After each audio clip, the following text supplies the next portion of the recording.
Hello students, today we will study about the determination of solubility.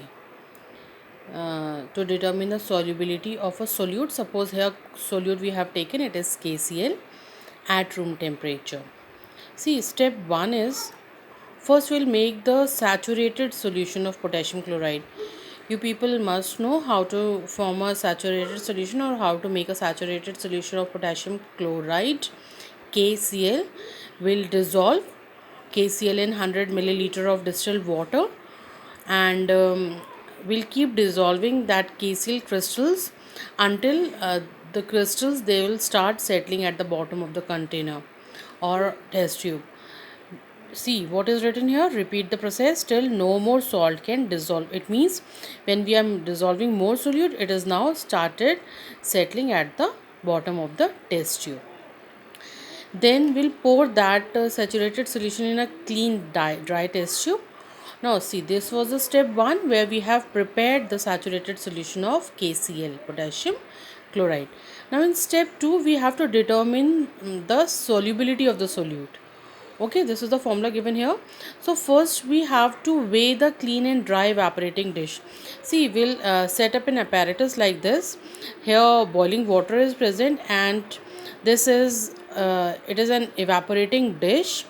In this dish we will pour that saturated solution of KCl. So first we'll weigh a clean and dry evaporating dish. This evaporating dish first will take its weight. Suppose its weight is m gram. Okay, then we'll add this KCl solution which we have prepared here. We'll add that KCl solution to it. Now we'll reweigh it. Its weight will be, suppose, m1 gram. Now we'll heat this solution to dryness, and when we'll heat to dryness, what we'll left with, it will be the dry residue. Then we'll reweigh this evaporating dish, and suppose its weight is now m2. Okay, the formula for solubility, it is weight of solute upon weight of solvent. Weight of solute means the weight of KCl which has been dissolved, or when we have made a saturated solution of KCl, the amount of KCl which has been dissolved. Okay, that is the weight of solute upon weight of solvent. Weight of solvent means weight of water. Okay, the solvent we have taken into 100.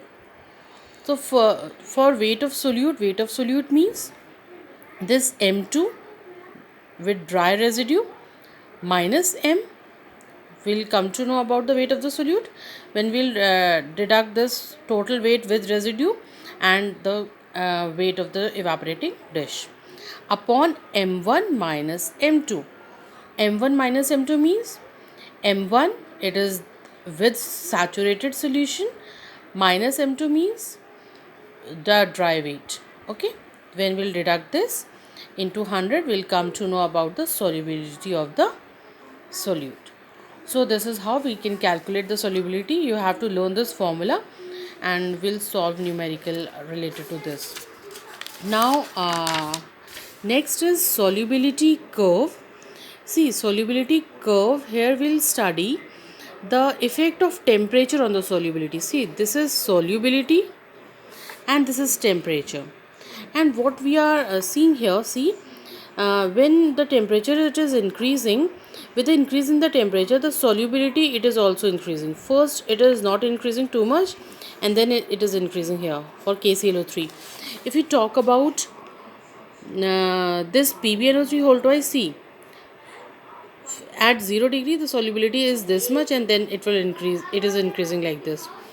Of KNO3, see, here it is this, and on increasing the temperature it is increasing a lot. There is a steep rise in the temperature solubility of the KNO3 with increase in temperature. But if we talk about, see, NaCl, there is very slight increase in the solubility with increase in the temperature, not too much, just from here around 33 to 40, and temperature it is here 100 degrees Celsius. Okay, Na2SO4, if we talk about dot NH2O, here it has increased, but sudden there is decrease in the solubility. with increase in temperature. So all type of substances, they do not behave in a similar manner with increase in the temperature. Their solubility, it depends on their nature. Like if we talk about see KNO3, it increases with the rise in temperature. Okay, KNO3 increases slightly with rise in temperature. Of NaCl we have seen. Other examples are KCl and CaOH whole twice. It decreases with rise in temperature. KSO4, it is not given here. KSO4, another example, it is CaOH whole twice. Their solubility decreases with rise in temperature. As will increase the temperature, the solubility will decrease. Na2SO4, that we have seen that initially it will increase and then it will there is a sharp break at 36 degree, because before that 36 degree temperature it will remain hydrous, and after that it will become anhydrous, means these water molecules, they will evaporate out from it. It means then after 36 degree it will become anhydrous. KNO3, we have seen it is a higher solubility. See, there is a increase in solubility of KNO3 with rise in temperature.